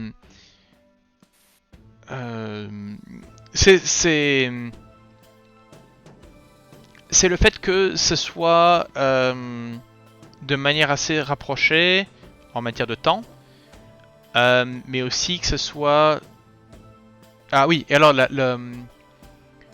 l'acolyte qui est mort, heureusement il y avait un mage qui était non loin, donc le mage a pu chasser la créature ou la boule d'ectoplasme, mais il a réussi à la détruire, mais pas avant que la sphère se soit transformée en espèce d'araignée, façon grosse migale, et essayer de s'échapper.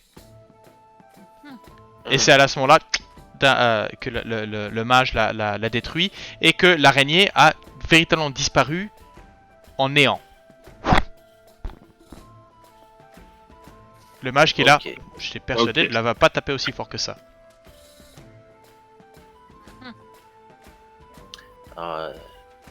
Et est-ce qu'on sait où est-ce qu'il y a une infirmerie ou un hôpital ou quoi que ce soit qui s'en rapprocherait Qui s'en rapprocherait, c'est-à-dire? Un endroit où on soigne les blessés, tout simplement. Oui, tout à fait. Parce que si on sait où ils ont été admis, du coup, je pense que ça C'est des gens, c'est des gens de la ville, on sait où ils doivent aller, logiquement, quoi. Bah, ils Oui, ont pas oui. été vraiment blessés non plus, quoi. S'ils sont juste fatigués. Est-ce qu'avant de partir, on peut pas quand même demander au tavernier si... Oui, si, de toute façon, hein, moi je compte aller Je demander. sais pas où est le deuxième, ouais. Mm. Commençons par là. Oui.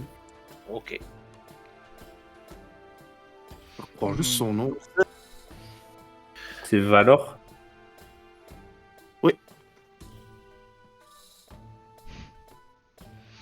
Donc là, je vais m'asseoir, au Ok, au bar. Au bar. Mhm. Comment est-ce qu'il s'appelle encore le... Je crois que j'avais des Grégor. Si c'est... Vas-y. Bonjour Grégor. Mhm. Dis-moi, est-ce que tu connaîtrais une certaine valeur?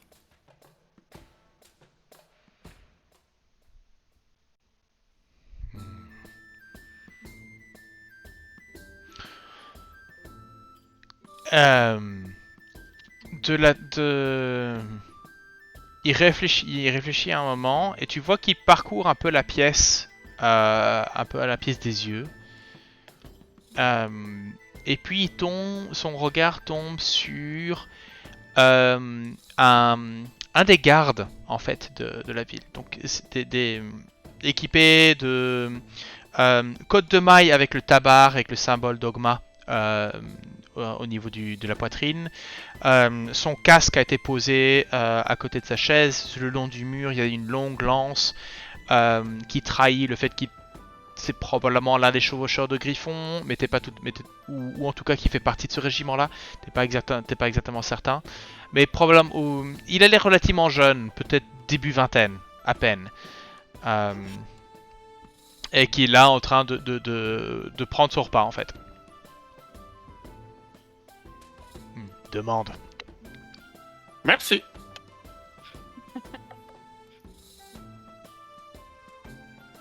Et du coup, je dis, a priori, le garde pourrait avoir des informations pour nous. Enfin, le chevalier Griffon, du coup. On va aller le voir. Hein. Allons-y.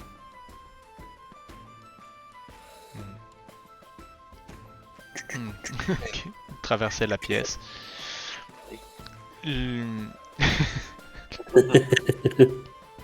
Ah oui, parce que vous avez toujours pas bu, vous avez toujours vos verres à la main pendant toute cette conversation. Ah, si, je l'ai bu entre temps, t'inquiète pas. Oh, on se tirotait un petit peu en discutant gentiment. La C'est ça. même.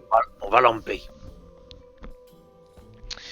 Le garde, vous voyez que probablement à la fin d'un shift, est en train de manger. Il a un petit, il est en train il a un petit livre ouvert qu'il est en train de parcourir. Vous voyez que alors qu'il porte la cuillère de cette carbonade à la bouche, vous voyez qu'il a juste un petit sursaut de rire alors qu'il est probablement en train de lire quelque chose qui l'amuse.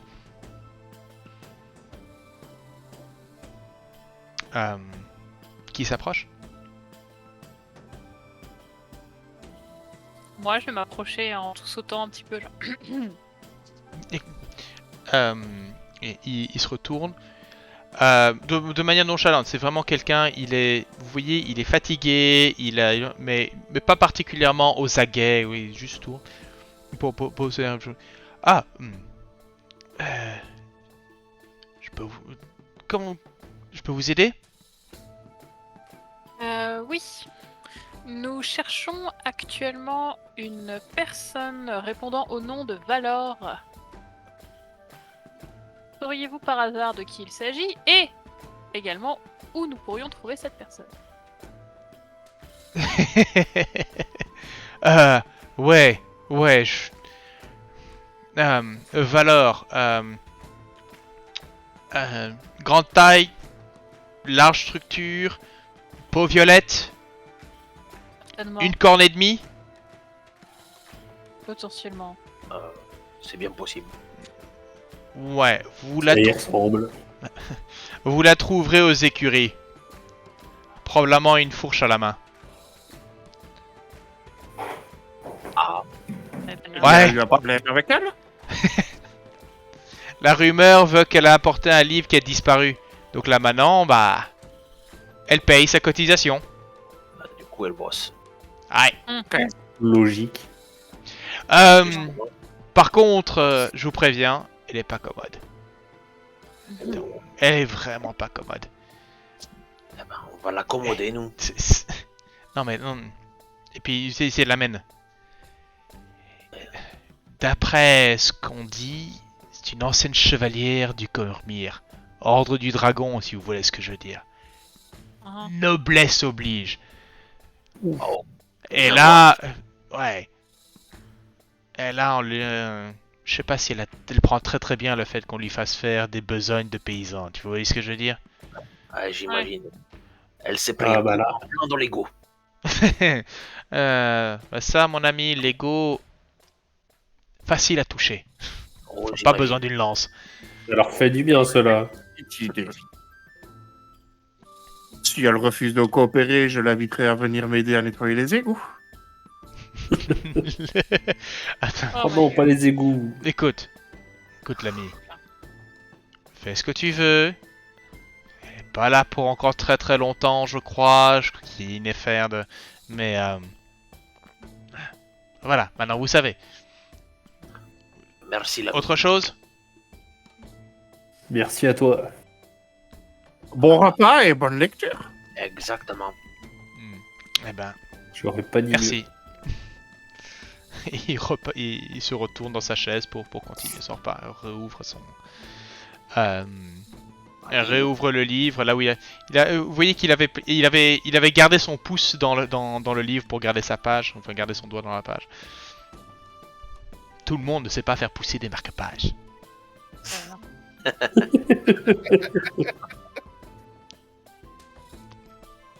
Donc, vers où? Ah, nous On avons va oser. Vers possibilité. les-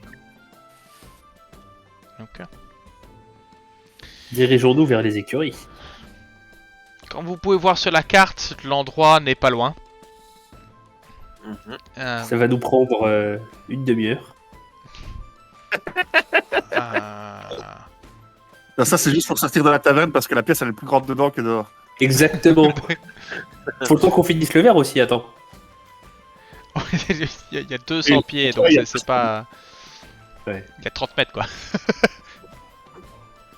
Mais oui. Ce chemin pour venir ici. Non, mais est-ce que vous y allez de manière tranquille ou vous y allez de manière pressée? C'est pas assez pressé, moi j'ai autre chose à faire. Bah, il est tard quand même, quoi. Hein, donc, Clair. Je sais pas quelle heure il est depuis tout à l'heure, mais. On va pas traîner. Il y a une heure plus tard, hein, il est pas 6 heures. Là. On va pas traîner non plus. Hmm. On y va d'un pas pressé. on reviendra. D'un bon pas. Ça, Ok. c'est une bonne idée. Manger plus tard. Hmm. Il y a probablement un moment où, par habitude, si quelqu'un a fini son verre, vous déposez sur... Il y a une petite tablette située juste vers l'extérieur. Vous voyez qu'il y a déjà quelques verres qui sont placés par des gens qui sont sortis, qui ont juste déposé leurs verres, qui sont terminés ou non sur la tablette. Et donc... Et vous avez un kobold qui est là avec un grand sac et avec un petit bâton qui est en train de pousser tous les verres à l'intérieur. Il y a un bruit de verre, probablement pas un bruit très sain de verre, alors que tout ça est en train de tomber à l'intérieur. Puis sur le dos et puis ta ta ta ta ta ta ta.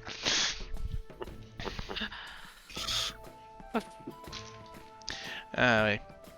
Bon, je lui lâche un petit merci quand même en draconique. Il te regarde. Et puis il continue. Et il est content en plus. Oh, non. Vous Créature intéressante. méthode, vous savez. Mhm.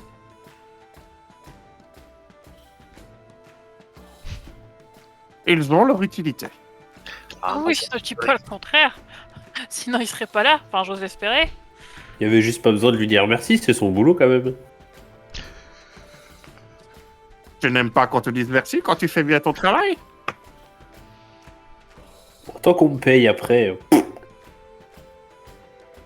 Alors, la question de faire son travail ou de bien faire son travail. Là, Merci, l'ami.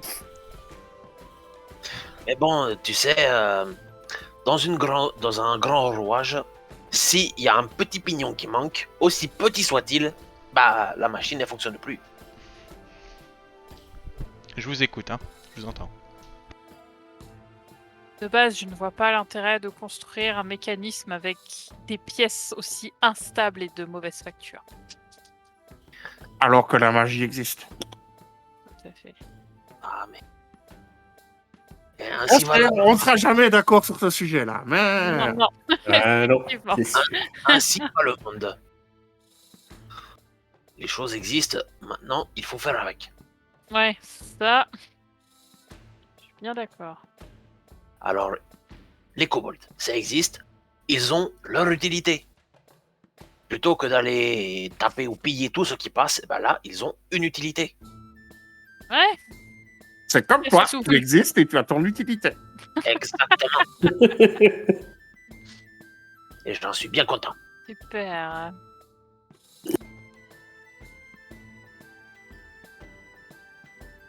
Bien écoute, on se dirige vers l'étable. D'accord. Enfin, les écuries. On va pas pardon. débattre des kobolds toute la journée, on sera pas d'accord.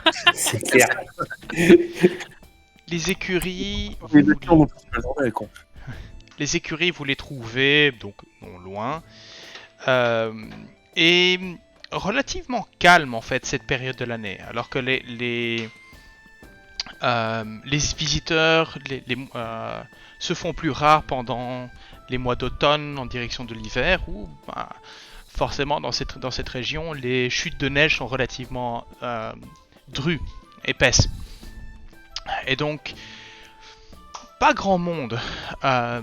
Mais, alors que vous rentrez, vous pouvez en effet très vite en fait repérer la personne que vous cherchez. Avec des grognements d'effort, de véritablement quelqu'un. Vous pouvez voir le pas torse nu parce que ça ne se fait pas, mais simplement vous pouvez voir que accroché sur un clou, vous avez une lourde veste de cavalier en cuir teinte mauve, et vous pouvez voir le dessin vraiment presque effacé par le temps d'un bouclier avec un dragon mauve dessiné à l'intérieur. Rien qu'à la voir, vous pouvez deviner que c'est une veste qui doit se porter probablement au-dessus d'une armure.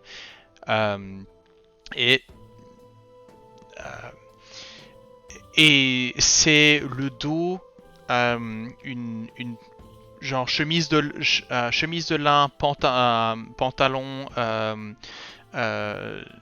d'équitation, mais la chemise de lin complètement trempée de sueur, et vous pouvez voir la large posture d'une tiflin correspondant à la description que vous a donnée le garde.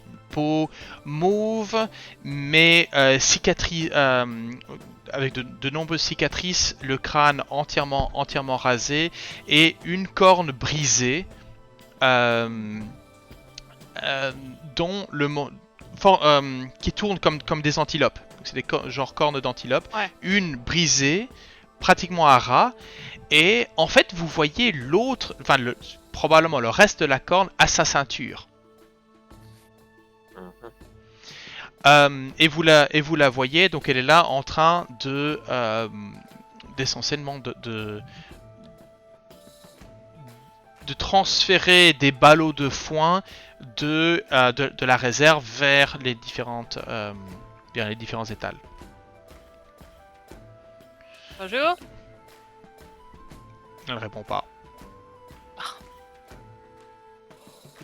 Mademoiselle Valor, nous aimerions discuter avec vous. Vous pouvez faire une pause. Il y a un souffle, presque de...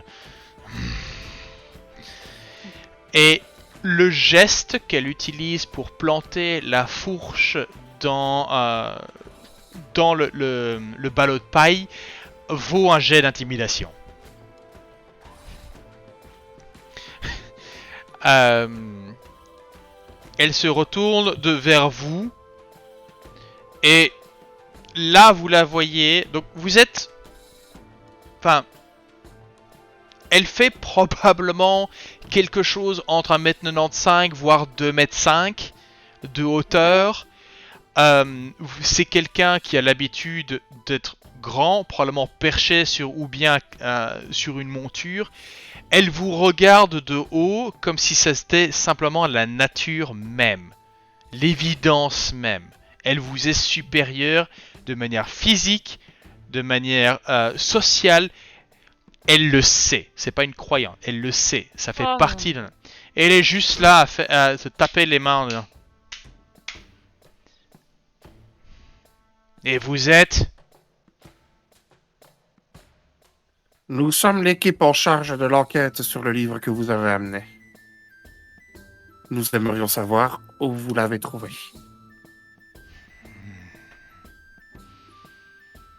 Et si possible, nous le retrouverons et peut-être du coup, vous pourriez récupérer l'accès au reste de la bibliothèque. Et ne plus être ici. Fais-moi un jet de persuasion. Oh, si elle veut rester là, moi je vais la regarder travailler, hein, c'est marrant. C'est À clair. la même. Marche pas bien, hein. J'ai déjà dit ce que j'avais à dire. Et tu le vois qui essentiellement te tourne le dos et va pour attraper la fourche. C'est vous qui voyez si vous voulez rester là à faire le taf. Hein. Si vous voulez continuer à remuer ça, c'est vous qui voyez.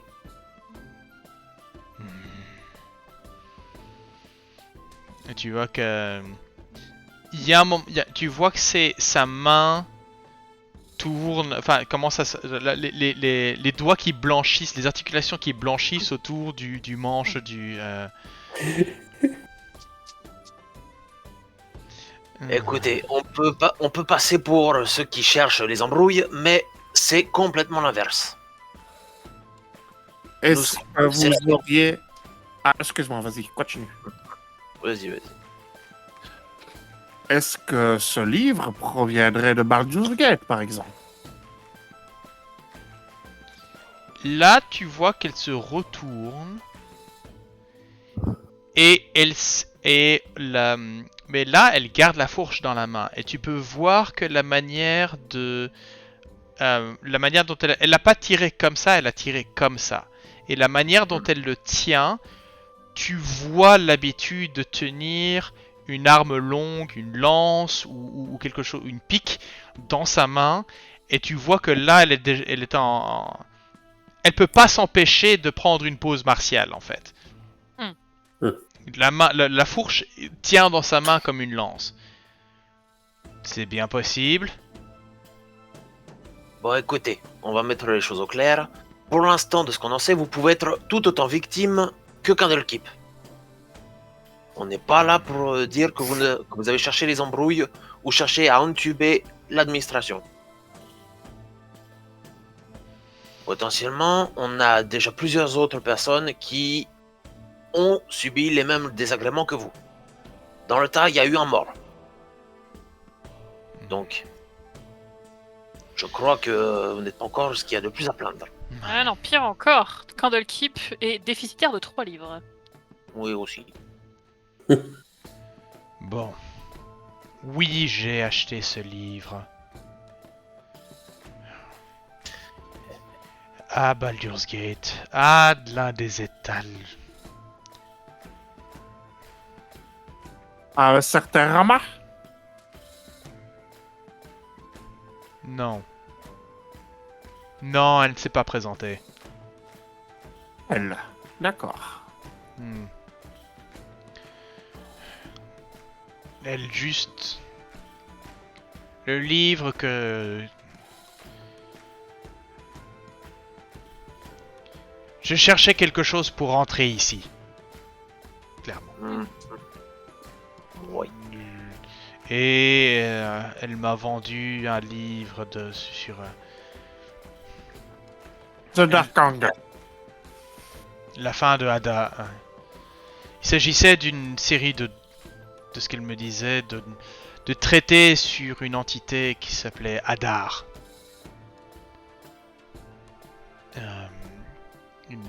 Une entité venant d'au-delà des étoiles.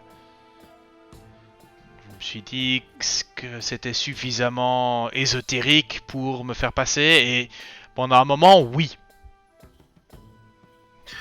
Du coup, j'imagine que vous n'avez même pas ouvert le livre. Non, Non. pas tout à fait mon... C'est pas le genre de connaissance qu'il vaut lire. Non. Que personne n'a part vous ne l'a eu entre les mains après votre achat.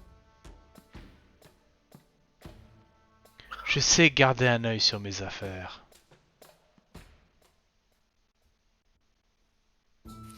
Très bien.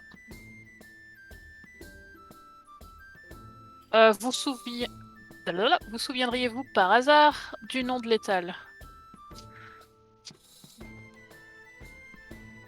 Non, j'ai pas fait attention. Je ne suis pas resté très longtemps à cet endroit. Puait l'avarice. Oui.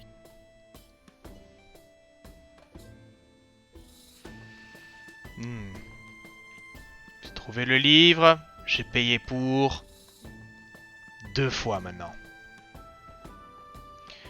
Et là, elle sort la fourche, elle tourne et il y a un geste de vitesse, une vitesse dans le geste qui te prend vraiment pas surprise, Famère. Alors que la fourche se retrouve juste là, juste en dessous de ta gorge. Si vous retrouvez ces gens, assurez-vous que vous me fassiez part de qui ils sont et d'où je pourrais les trouver. J'ai mon honneur à laver. Je pose ma main sur la fourche, tu vois, que j'abaisse doucement. Nous vous le ferons savoir, soyez-en certaine.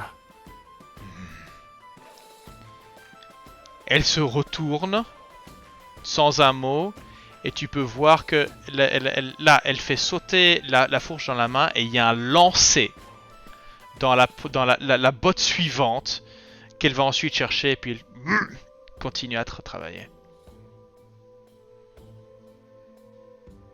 Auriez-vous peut-être une description à nous faire de cette marchande? Était-elle accompagnée?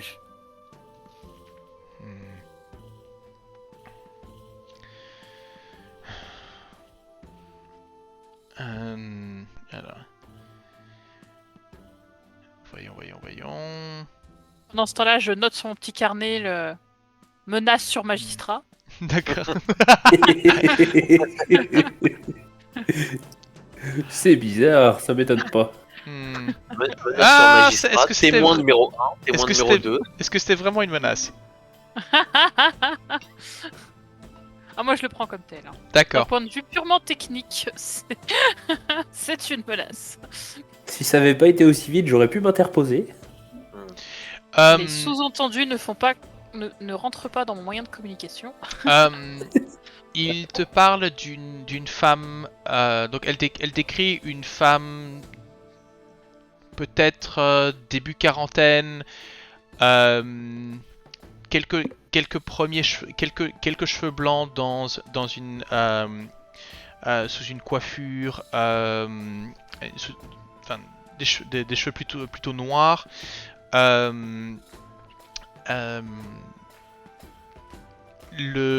Et alors l'autre était lui plus âgés, là les cheveux clairement gris, et qui semblait ne pas pouvoir s'empêcher de...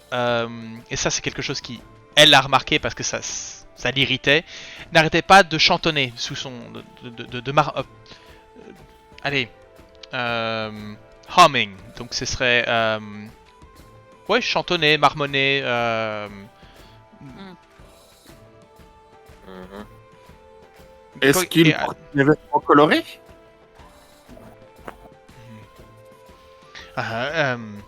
oui, visiblement des gens de... elle donne une région, mais genre un peu plus... ce serait des vêtements de style que tu pourrais trouver dans des pays plus chauds, plus équatorial, on va dire. Ils avaient tous une peau assez brune, ou en tout cas basanée. Ok. Mhm. Sur des épées à la cour. Le problème, c'est que en fait, idéalement, ce que je voudrais dire, c'est qu'ils avaient une peau dorée. Tu vois ce teint de peau un peu. Le problème, c'est que si je parle de peau dorée, en règle générale, à Donjons et Dragons, bah, c'est vraiment doré, resplendissant. Littéral. Oui. C'est littéral. Donc, Ah oui, oui. donc voilà, pour ça que j'utilise le mot plutôt basané. Tanné. Tanné, voilà. C'est bien ça. J'aime bien ça. Oui, mais Oui, c'est bien. enfin, particulièrement le vieux à l'arrière, oui, là, clairement tanné. Mhm. Mhm. Hmm.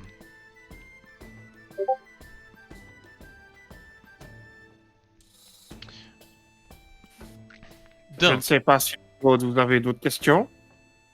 Ouais, non, ça ira. Ça Non. empeste ici, j'aimerais bien aller ailleurs.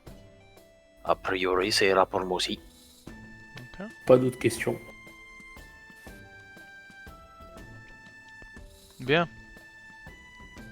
Merci pour vos réponses. Bon courage, on essaie de vous tirer de là.